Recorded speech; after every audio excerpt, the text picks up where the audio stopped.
We'll now receive an update on the activities of our National Guard Education Foundation from the new Deputy Director of the Foundation, Will Roulette. Will, are you here? Will, the podium is yours.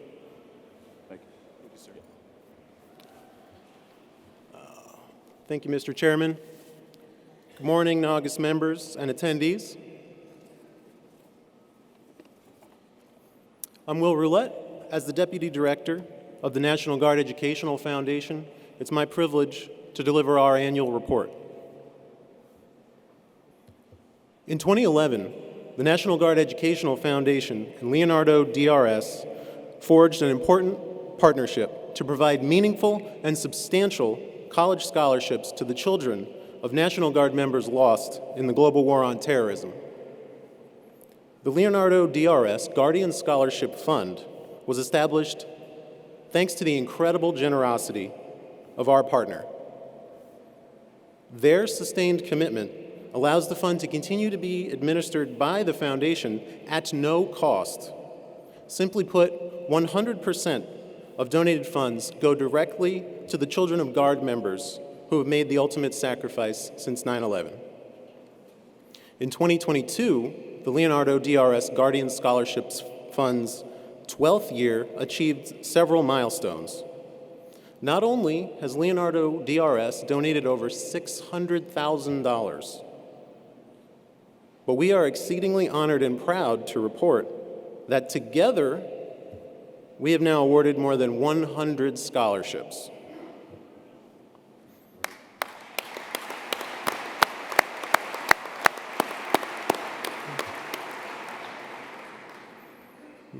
At this time, please join me in welcoming to the stage Mike Kelly, Mobile Command Post Platform Developer from Leonardo DRS, to present a $25,000 check to the Leonardo DRS Guardian Scholarship Fund.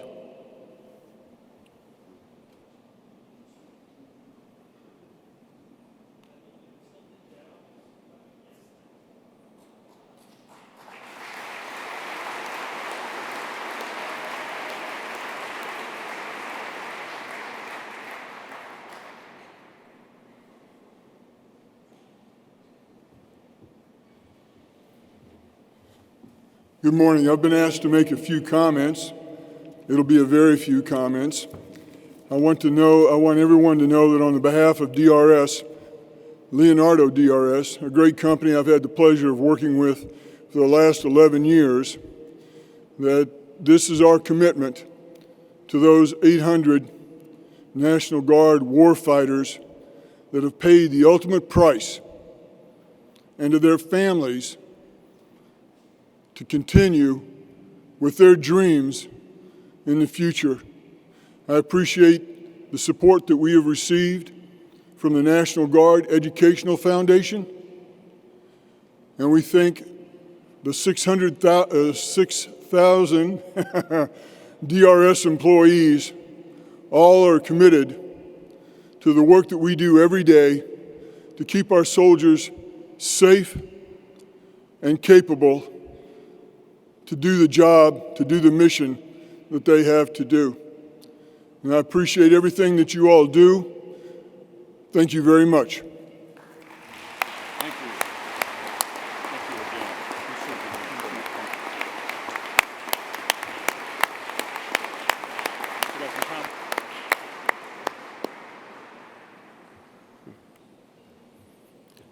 Thank you, Mr. Kelly, and thank you to Leonardo DRS. Brigadier General William W. Spruance was known as a founding father of the Delaware Air National Guard. He was a World War II veteran who was committed to and loved the Guard. General Spruance served on our board of directors and supported our mission for decades until his death in 2011. Given his immeasurable generosity, he was in many ways also a founding father of our foundation. The Brigadier General William W. Spruance Legacy Award is the National Guard Educational Foundation's highest recognition. It is conferred upon a company, organization, family, or individual who has made sustained contributions and supported the Foundation's mission of preserving the heritage and history of the Guard. It is presented here to recognize contributions of a magnitude worthy of acknowledgement and celebration at the national level. To present the 2022 Brigadier General William W. Spruance Legacy Award is our former chairman, former president, former Adjutant General of Tennessee, current vice chairman, and the first recipient of the Spruance Legacy Award, Major General retired Gus Hargett.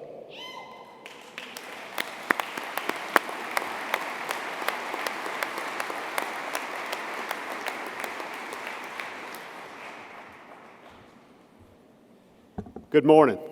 And I wanted to take a moment as an alumni of the Mershon Center at The Ohio State University to say thank you, Ohio Guard, for doing a great job here in Columbus. The other thing I wanted to do is talk just a minute about Bill Spruance. I had the opportunity about 2 months before Bill passed away to talk about the foundation and what we were doing, and I had intended to go out and talk to him, and unfortunately he passed away before I could do that. But the one thing he had a passion about was individual giving for the foundation. We raise a lot of money from corporate people and industry that help us run our foundation, but it's our foundation. And the one thing Bill said to me before he passed away is, you guys have got to continue to get the individual guardsmen to participate in their foundation. So I would challenge each of you to do that. So it's my privilege this morning to make the presentation of the Spruance Award to somebody that I have great respect for. Some people call her a general, some of them call her a doctor, some call her an author, some call her a philanthropist. I just call her my friend. But I will say this for her: everything she does for community, state, country, and the Guard and the individuals around her. Everything she touches is better when she leaves it. And I don't want to embarrass her by talking about how much money that she has donated to our foundation, but I would say, and Luke and I've talked about this, and we don't really have a way to know, next to Bill Spruance, she has probably donated more money individually than anybody since Bill Spruance. So this morning, we're going to present the Spruance Legacy Award to General Jan Young from Tennessee. Jan?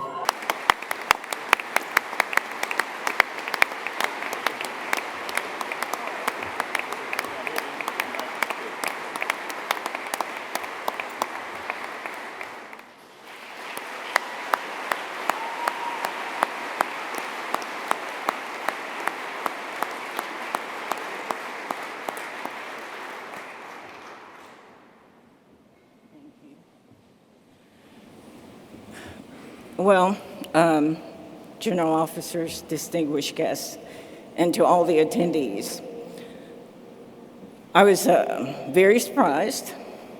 I'm honored. But this seems so weird because people don't give because they want to be recognized. They give because it makes them feel good to give.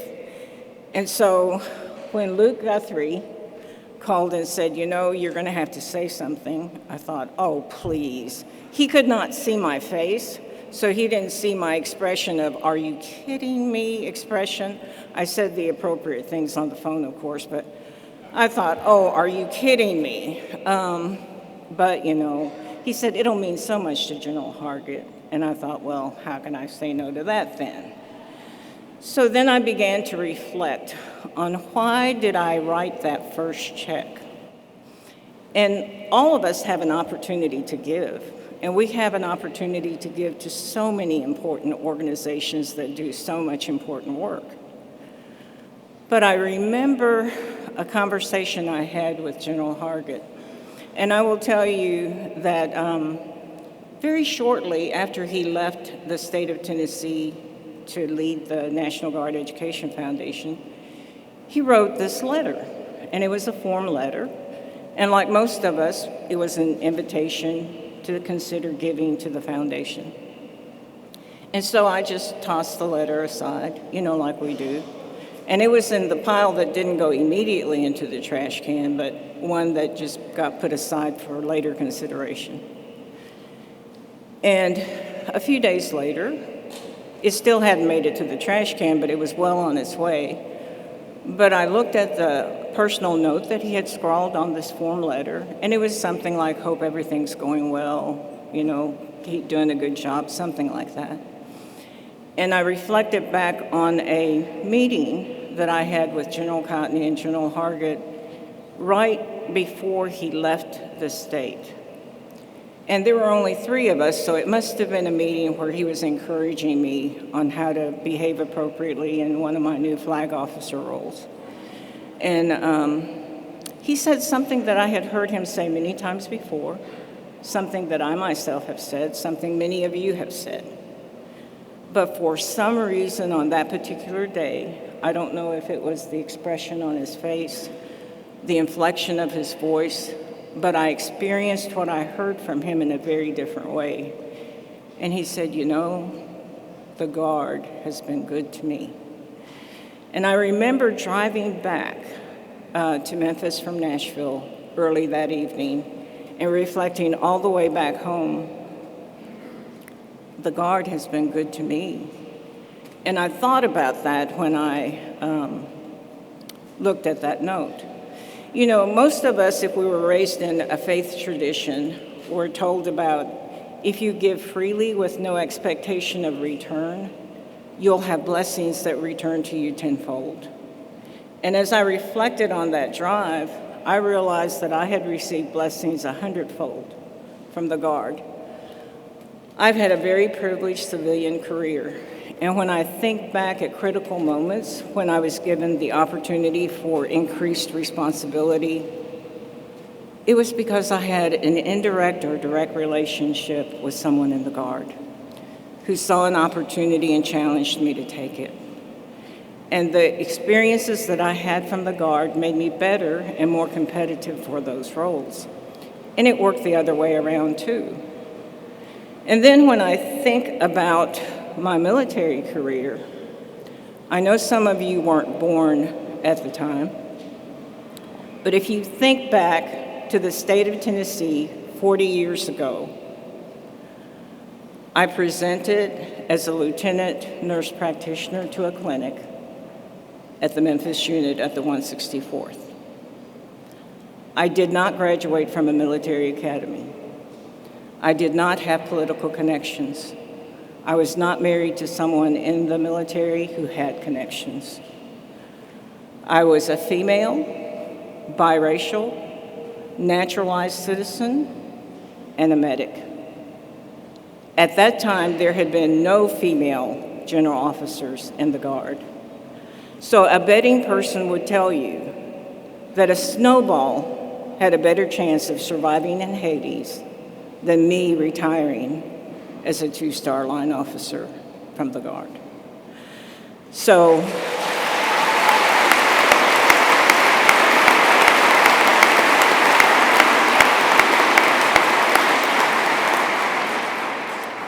it's a special privilege to write that check every year. And I can tell you it makes me feel good.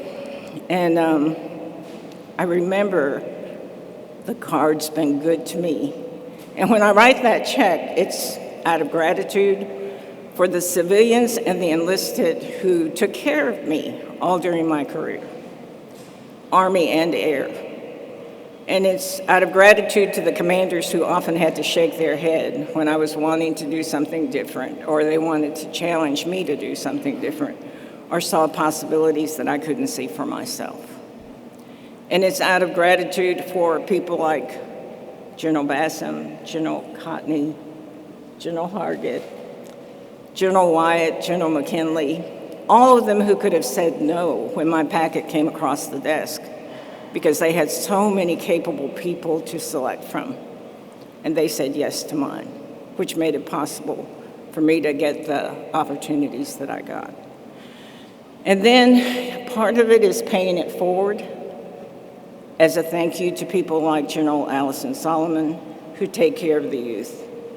And so for people who may not be connected, may not have the right pedigree or whatever people think of, I'm paying it forward. I trust that we'll continue to have leadership that will give people like me a chance to have the opportunity to serve. So thank you so much.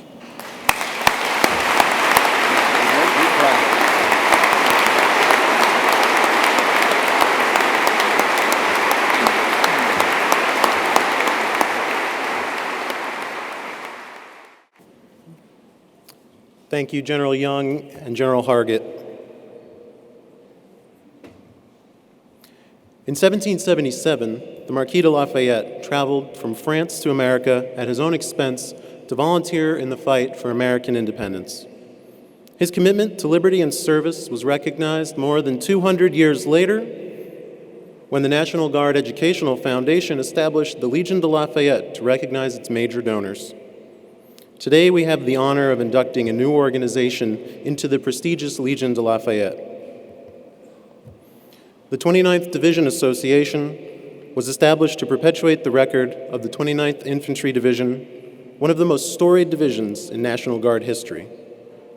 The 29th came together in 1917 as part of the American Expeditionary Force, but has been an important part of every chapter in American history before and since. On D-Day, June 6, 1944, the 29th crashed through Hitler's Atlantic Wall at Omaha Beach in Normandy, France.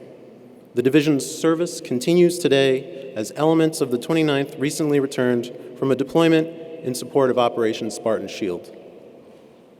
The National Guard Educational Foundation could not fulfill its mission to raise awareness of the Guard's heritage without the parallel efforts of the 29th Division Association to further the record of their division. Together, our organizations keep the Guard's rich history alive and relevant for future generations. In recognition of the 29th Division Association's generous support, our chairman, Major General Jansen Durr-Boyles, will now present the Legion de Lafayette Medal to Brigadier General retired Ted Shuey, National Commander of the 29th Division Association.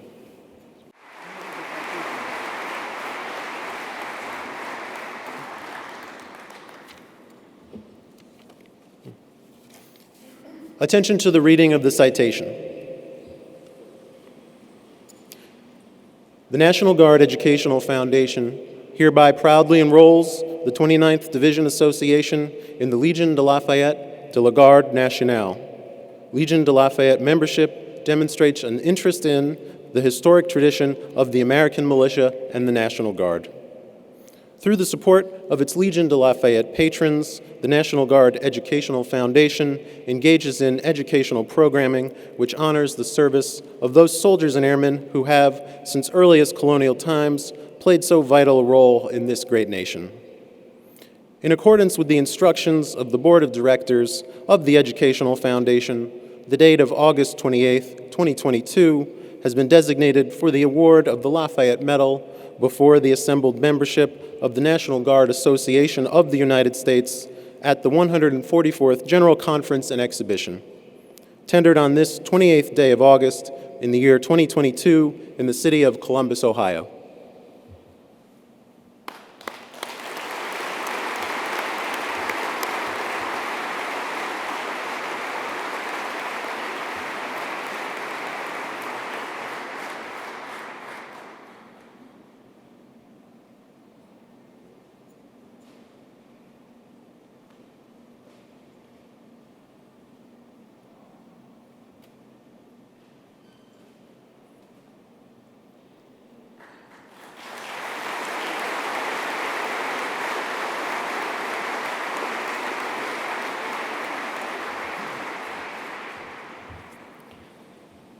So I need to warn you that my father and grandfather were ministers.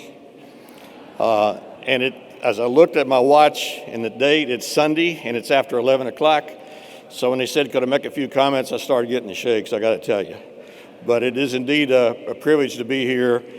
The 29th Division Association is proud to become a member of the Legion de Lafayette on behalf of our 29th Division.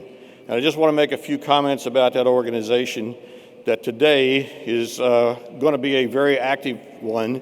We've grown our membership to over 5,000, and we're so pleased that whether you call it alignment or redesign or whatever, the future of this division looks so great. So we're happy to have 3 strong IBCTs the 53rd out of Florida, the 48th out of Georgia, the 116th currently in our alignment, 226 MEB out of Alabama, the 113th Sustainment out of North Carolina, and an aviation brigade that stretches from New Jersey all the way to Arizona. So we're a large organization, and we want to attract all of those named organizations I just mentioned to come to our 103rd annual conference that's going to be held the day following AUSA this year. We'll be at the Crystal City Marriott, directly across from the Pentagon, and our activities will include a visit to the National Army Museum and a visit to the division headquarters, where we are going to be briefed on their return from Spartan Shield and what they accomplished over there a year ago. So I really look forward to some of you from each of those organizations being present. We charge no dues. We just want to be an organization of history and telling the story of all of our subordinate units as well as the 29th Division. So I hope you can be with us. And with that, I'll use one of my favorite mottos ever forward, 29, let's go. Thank you.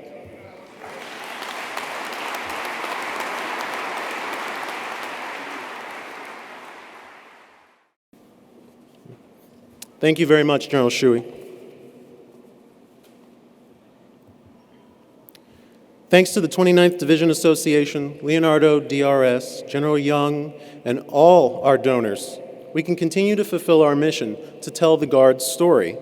That is a story I know is important to all of you and every American. Please visit us when you're in our nation's capital and join us in telling the Guard's story, a uniquely American story. We are your museum, your library, and your archive, and could not raise awareness and educate the public about the Guard's rich history and continuing contributions without you. We hope that our efforts will continue to inspire your involvement and support. Mr. Chairman, this concludes the Educational Foundation's brief. Great. Thank you, Will. Thank you. You did a great job. Thank you so much. And thank you to the growing number of people who are giving back to this important cause through the National Guard Education Foundation. We could not truly tell the Guard story without you, so thank you. Thank you for your generosity.